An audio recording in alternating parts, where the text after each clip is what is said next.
Hi, it's Mark from Top Local. We're here with Bernie Pawlik of Pawlik Automotive in Vancouver, BC, talking about cars. We're going to talk reliability of Ford cars this morning. How you doing, Bernie? Doing very well, Mark. So there's lots of Ford cars out there. We've talked a lot about trucks, but not much about cars yet. What do you think about cars overall, their cars overall? I'd say they're mixed. Some of them are pretty good. Some of them are not so good. I mean, Ford's been around for a long time. We've been working on Ford cars for a long time, so got pretty good experience with them. But yeah, overall, I'd say they're mixed. All right, so let's talk maybe some different models. The Taurus was very popular for a long time, but now there's not so many of them, it seems like, on the road. How have Tauruses been?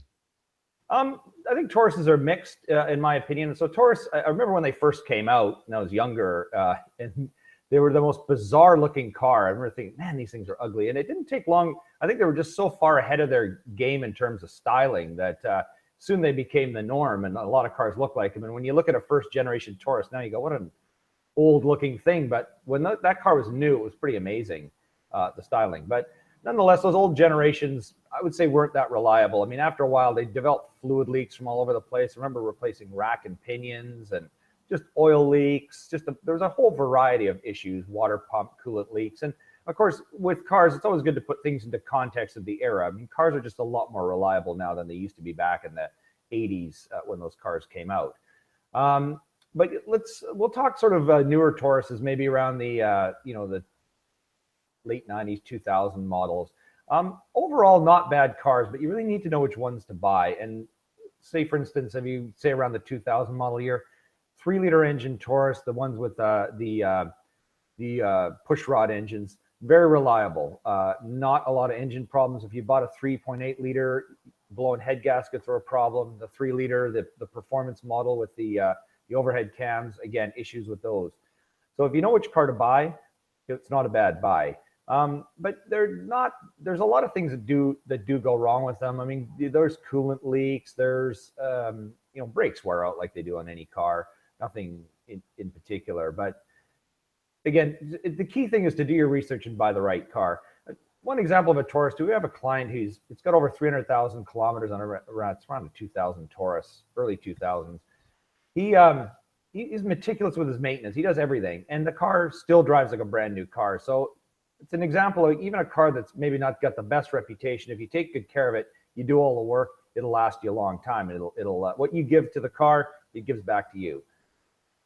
So that's my thought on now. Tauruses don't seem to be so popular these days. We don't see many in our shop, any of the newer versions yet. But certainly some of the older ones they need more work than your average car.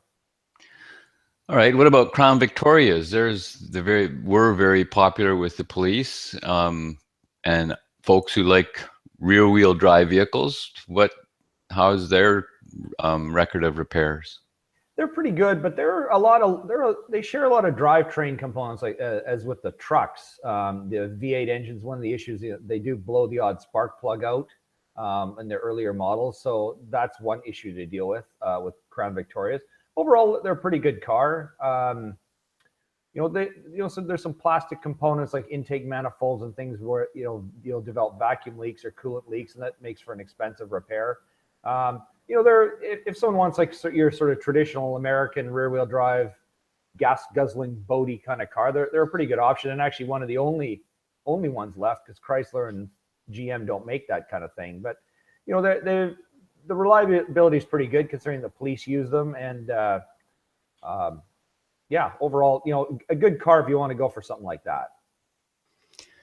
All right, let's move to the Mustang. That's been around since 1964, off a long time. Where do you want to start with those? Well, start at the beginning. I mean, it's a pretty amazing car right from the beginning, and I would say, up until the early 70s, pretty nice car, pretty reliable. I mean, considering the era. A lot of very beautiful looking cars, the fastbacks, the convertibles, fantastic. A lot of very fast ones too. So very desirable. Of course, if you want an everyday driving car, you don't want to buy a 65 Mustang because it's just a little too old. But a good running car. We just had a client with a 72 Mustang who we did a bunch of work for. And I was amazed, simple technology, 2-barrel carburetor, nothing fancy. The car starts nice, drives well. You know, again, it's a 1972, so you don't expect modern technology and airbags and all that kind of stuff. But even the seat belts are just lap belts. But you know, just a nice driving, easy to drive, nice running car. Now, you know, getting into more modern Mustang. Well, let's move up a couple of decades. Around the 80s, pretty horrible cars, and like a lot of American cars, they're pretty horrible, lackluster styling, not a lot of performance and reliability, just a lot of problems with a variety of things. But the one thing I do remember Mustangs for, the sort of around the 80s, is the heater cores were really easy to replace. You could remove the glove box, slide the heater core out. Something like less than an hour, you could change a heater core, which is miraculous, because a lot of cars, it takes you a day or two to actually, you know, take the whole dash apart and change the heater core. They seem to fail a lot more back then, though, and I was thinking about it. And probably, you know, modern antifreeze technology, cooling system just components last a lot longer, whereas back then, you know, antifreeze would start attacking your coolant components and cause more leaks. So things have improved. But newer Mustangs, yeah, pretty good cars. I mean, we don't really see a lot of issues with them. They're good. And maybe lastly, the Ford Fusion, I guess. I think we're going to talk about the Focus too, but let's stick to the Fusion for now. How are those vehicles? Yeah, we'll talk about the Fusion, then get onto the Focus. Fusion, not a great car. There's a lot of issues with these, like throttle body problems. So that the throttle, you know, this will cause your vehicle, you're driving, and all of a sudden the vehicle just won't accelerate, and it'll go into a fail-safe mode. So there's a lot of issues with those.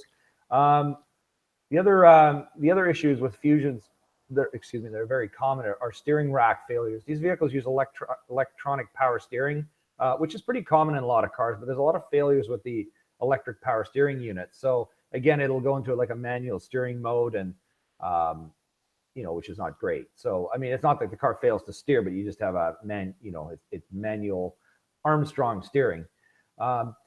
You know, my impression of the Fusion is it's a car that uses the modern technology like a lot of other vehicles, but for some reason they've kind of got it wrong. There's a lot of problems with it. So it would be a car I would avoid. And the Focus?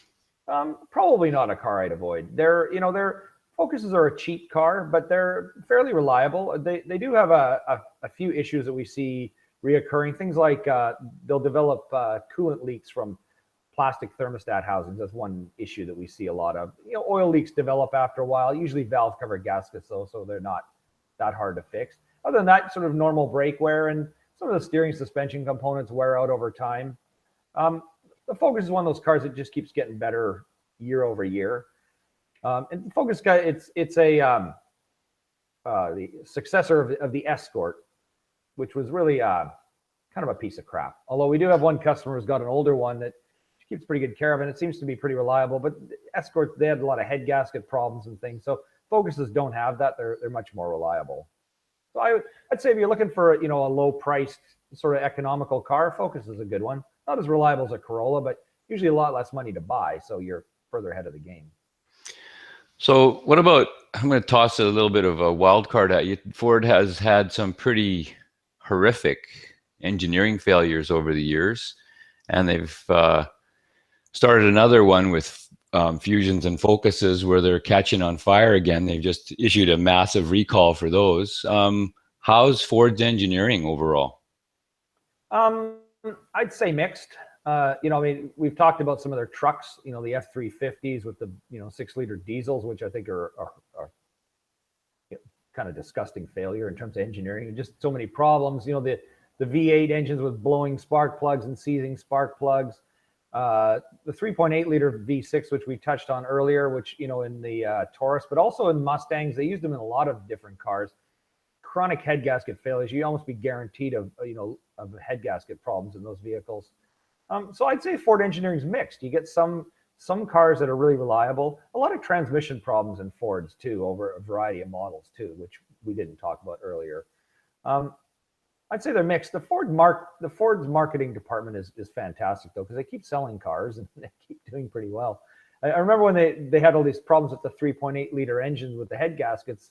The problem was so bad they actually offered people $5,000 trade-in credit on their vehicle. So this would be like over and above the trade-in. They give an extra $5,000 to buy another Ford car. And I kept thinking, who would want to buy one after all those problems? But you know, it actually worked. You know, it kind of kept the issue low profile. People don't really ever talk about it anymore. And I had a lot of clients who had those vehicles that actually bought new Ford products, so it worked. But overall, I'd say their engineering's mixed. But they're not the only ones. We can talk about other manufacturers. Of course.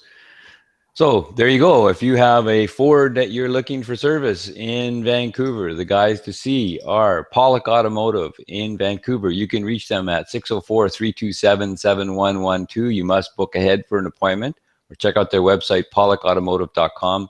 Thanks a lot, Bernie. Thanks, Mark.